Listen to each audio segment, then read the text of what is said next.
वंदन, अभिनंदन। आज मेरी तबीयत इधर 3 दिन से काफी खराब चल रही थी, लेकिन आज का जो आयोजन था उसको मैं अस्वीकार नहीं कर पाई। मैंने कहा मैं जाऊंगी जरूर, जैसे भी होगा थोड़ा बहुत मैं बोलूंगी भी और आदरणीय सत्य जी को प्रणाम करूंगी।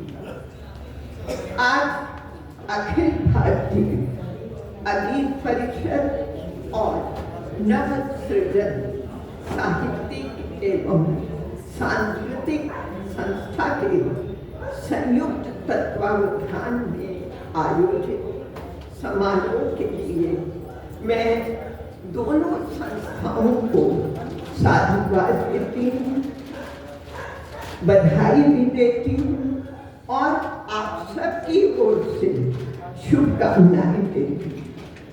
आज हम सभी के परम आदरणीय अगीताचार्य हिंदी साहित्य के पुरोधा, साहित्य मतलब साहित्य के प्रति तो वो समर्पित थे, लेकिन साहित्यकार दिवस के प्रेरणा स्रोत साहित्य भूषण यशाशेष श्रद्धेय डॉक्टर रंगनाथ मिश्र सत्य जी की जयंती के अवसर पर मैं उन्हें सादर नमन करती हूँ।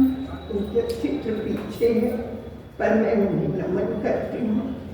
और आज न जाने कितनी स्मृतियाँ सामने आ रही हैं, किस तरह वो कार्यक्रम करते थे और हम लोग जाते थे, निरंतर जाते थे। गांधी आश्रम में कितने कार्यक्रम थे, वहाँ भी हम लोग जाते थे और सुबह सुबह उनका मेरे पास फोन आता था और कहते थे आना। मैंने कहा मुझे याद है, कहते नहीं याद दिलाता हूँ, तो वो मैं भूल नहीं सकती कभी। मैं यही कहूँगी कि अगीत विधा के वट वृक्ष साधना के दृढ़ वृत्ति संकल्प के धनी श्रद्धेय सत्य जी विद्यार्थी जीवन से हिंदी भाषा और साहित्य के उन्नयन के प्रति निरंतर समर्पित रहे। मुझे आज भी याद है, मुझसे बहुत सीनियर थे, मैं भाषा विज्ञान में थी, अब लेकिन चूंकि दोनों विभाग तब संयुक्त थे तो अक्सर लोग उनको देखने जाते थे।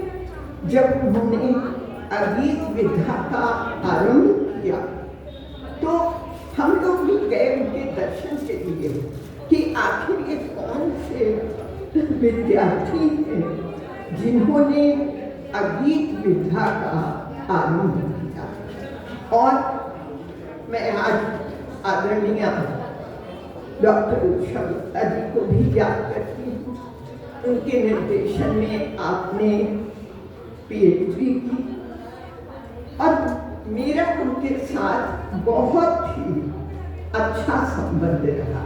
हालांकि मुझसे बहुत सीनियर थी, लेकिन उसके बावजूद और उनसे भी सत्य जी के बारे में न जाने कितनी बातें हुआ।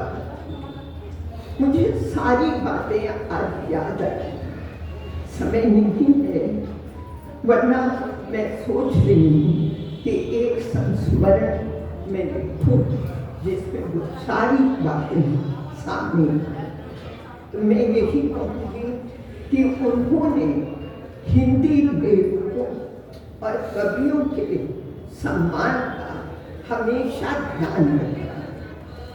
अगीत विधा के सशक्त हस्ताक्षर श्रद्धेय सत्य जी अगीतवाद के दिशावाहक, संतुलित कहानी के जनक, संघात्मक समीक्षा पद्धति के प्रवर्तक, कुशल संपादक तो थे।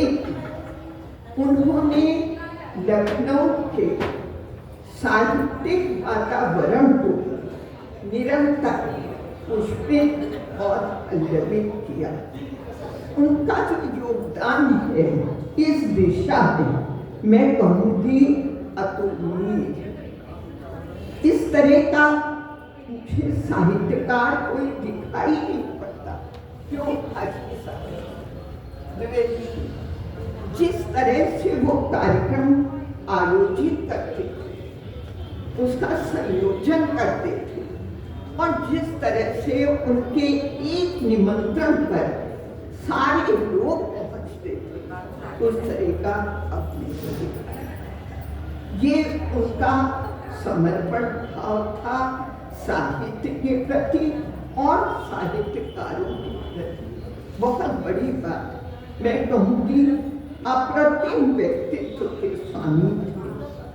उनकी विनम्रता, धैर्य, संकल्प और दृढ़ता, जिजीविषा, कार्यक्रमों का निरंतर आयोजन, संयोजन, आमंत्रण और सभी का हृदय तल से आदर, सम्मान और वरिष्ठ जनों का सत्कार। और एक बात और आज मैं याद कर रही थी कि निमंत्रण जो भेजते थे उस पर अपने हाथ से पूरा नाम लिखते थे, पद लिखते थे, सब कुछ। और पुष्पमाल अगर किसी ने उतार दिया तो तुरंत कहते थे इसको भी सम्मान। आज मैंने इसीलिए लगातार मैं पहने रही, अभी उतारा, क्योंकि मुझे वही याद आ रही थी बात कि आज हमको उसी तरह से रहना है जैसे सत्य जी के कार्यकाल में हम लोग रहते। आज वही मैंने कहा, न जाने कितनी स्मृतियां जीवंत हुई। उन्होंने सदैव सत्य, संयम, आशा, विश्वास और उत्साह का स्वर प्रकट किया। उन्होंने लिखा, आओ हम सृजन को जिए, सत्य और संयम, मन में उत्साह करें, जीवन आशान्वित हो, शांति के सहारे हिंसा का त्याग करें, सबको सुख दे करके हम गरल किए। बहुत बड़ी बात उन्होंने कही और उनका व्यक्तित्व स्वनिर्मित था। मतलब अप्रतिम व्यक्तित्व के धनी सत्य जी ने जन जागरण का प्रेरक संदेश दिया। मैं भटकते हुओं का सहारा बनी, डूबते साथियों का किनारा बनी, दे सकूं मैं प्रगति साधना से भरी। अब देखिए, प्रगति लेकिन साधना को उन्होंने प्राथमिकता दी। जागरण ज्योति का इशारा बनी, बाट दूं मैं सुधा, विष भले ही पीऊं, सामना आग का ही किया। और वो सच्चे हिंदी भक्त थे। उन्होंने हिंदी और देवनागरी के प्रतिष्ठापन का जय घोष किया। उनकी लंबी कविता है राष्ट्रभाषा हिंदी को समर्पित, लेकिन मैं कुछ पंक्तियां उद्धृत करना चाहूँगी।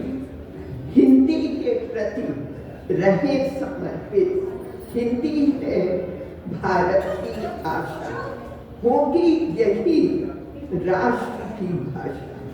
उन्होंने उस समय ये बात कही कि होगी यही राष्ट्र हिंदी है जन जन की भाषा, भारत माता की अभिलाषा, बने राष्ट्रभाषा अब हिंदी, हिंदी सबका मान बढ़ाती, हिंदी का अभियान चलाए। आज मैं ये कहूँगी आप सबसे कि उन्होंने जो कल्पना की कि हिंदी का अभियान चलाएं और हिंदी राष्ट्रभाषा बने, तो क्यों ना आज हम ये प्रतिज्ञा करें कि हम सब मिलकर इस दिशा में कार्य करें कि हिंदी यथाशीघ्र राष्ट्रभाषा कहलाए। सारे विश्व में हिंदी का प्रचार है, लेकिन हिंदी अपने ही देश की राष्ट्रभाषा नहीं।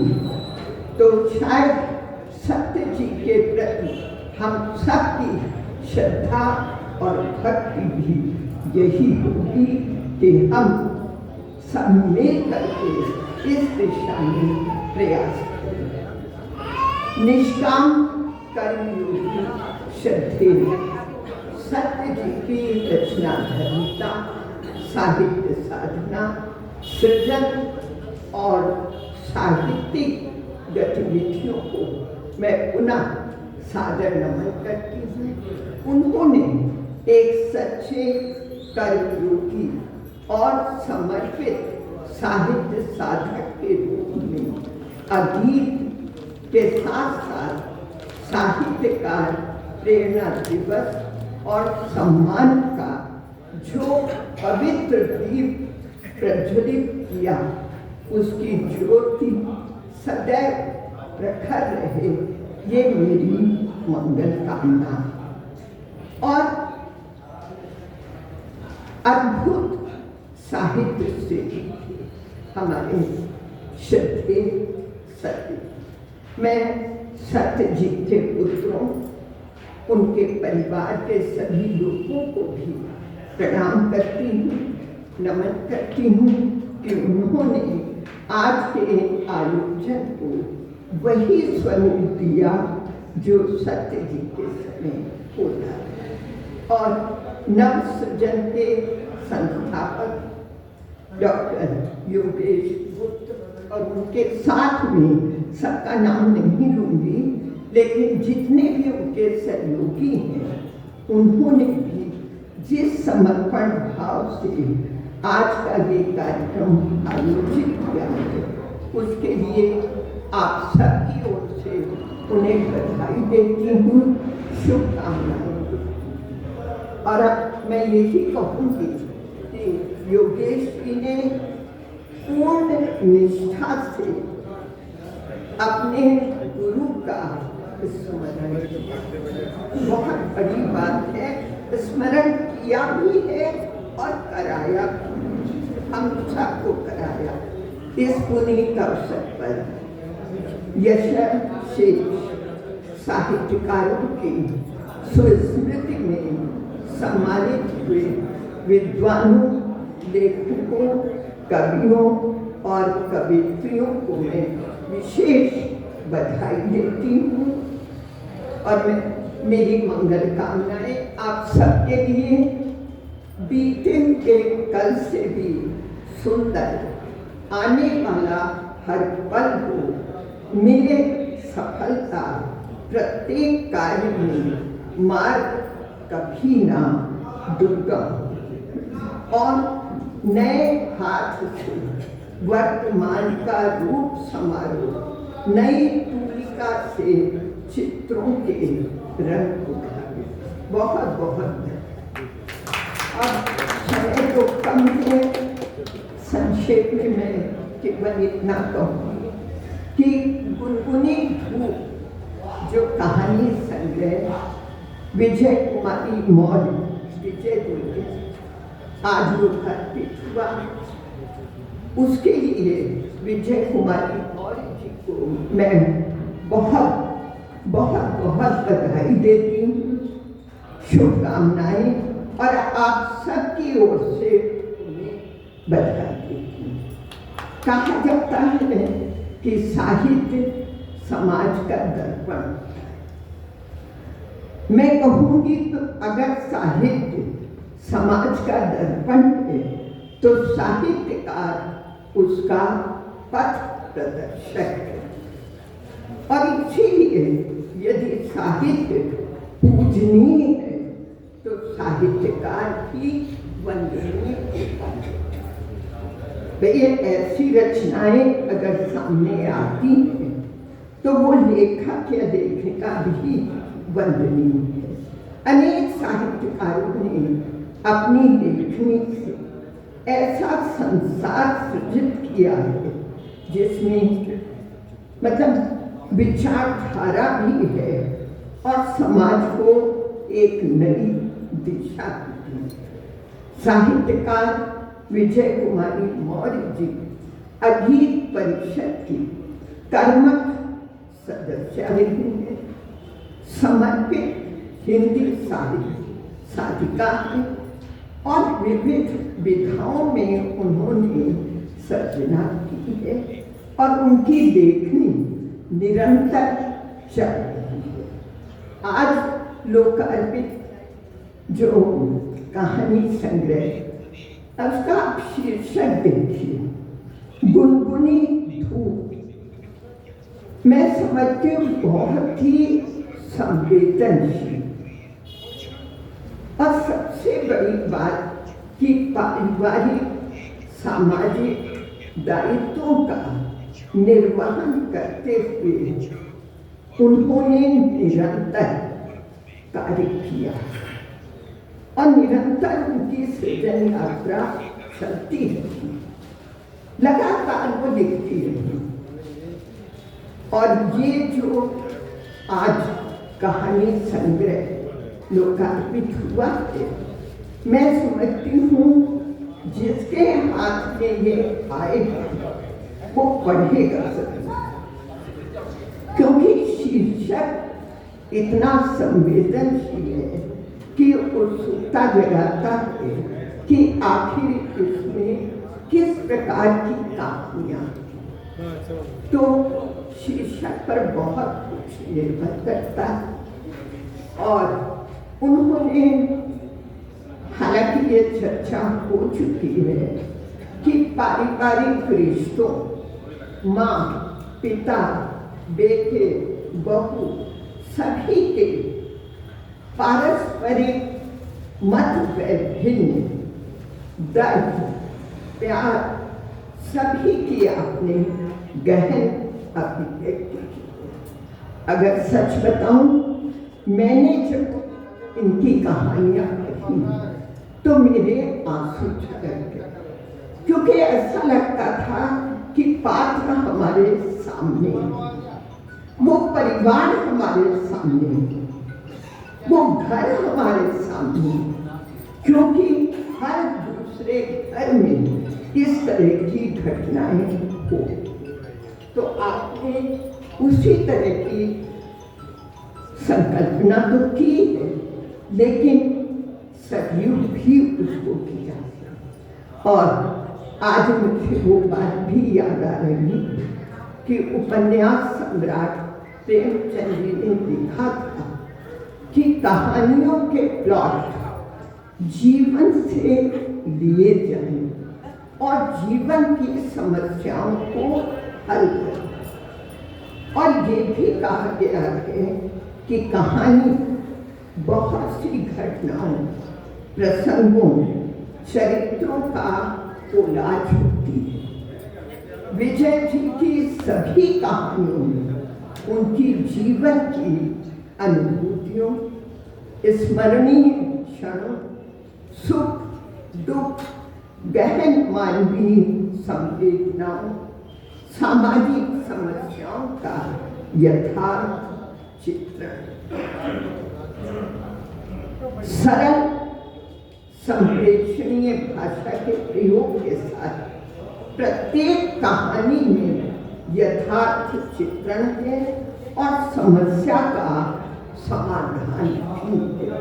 तो 23 कहानियों के इस संग्रह को परम आदरणीय श्रद्धे सत्य जी का आशीर्वाद उनको मिला है। ये बहुत बड़ी बात है और मैं समझती हूँ कि ये उनके लिए सबसे बड़ा पुरस्कार है, उपहार। बहुत ही प्रेरणादायक और संदेशवाहक कहानी का ये संग्रह पाठकों के हृदय को अवश्य स्पर्श करेगा। पाठक इसको अवश्य पढ़ेंगे, मुझे पूरा विश्वास है। आज पाठक को ऐसी कहानियाँ चाहिए जो उसे पढ़ने का आनंद तो दें, लेकिन जीवन के कठिनतम क्षणों में भय, निराशा, इसके आवर्त से बाहर निकालने का दिशा निर्देशक का काम भी करे। अगर कहानी से हमें कोई शिक्षा नहीं मिलती तो मैं समझती हूँ वो कहानी पढ़ने योग्य नहीं। मैं यही कहूँगी कि विजय जी को अपने परिवार, माता पिता से जो संस्कार मिले उन्हें अपनी लेखनी से सार्थक करने का अभिनंदनीय कार्य किया। मैं पुनः विजय जी को बधाई देती हूँ, आप सबकी ओर से बधाई देती हूँ, शुभकामनाएं देती हूँ और मैं यही कहूँगी विजय जी आप स्वस्थ रहें और आपकी सृजन यात्रा निरंतर गतिशील रहे। हम ऐसी ही कहानियों को पढ़ते हैं। बहुत बहुत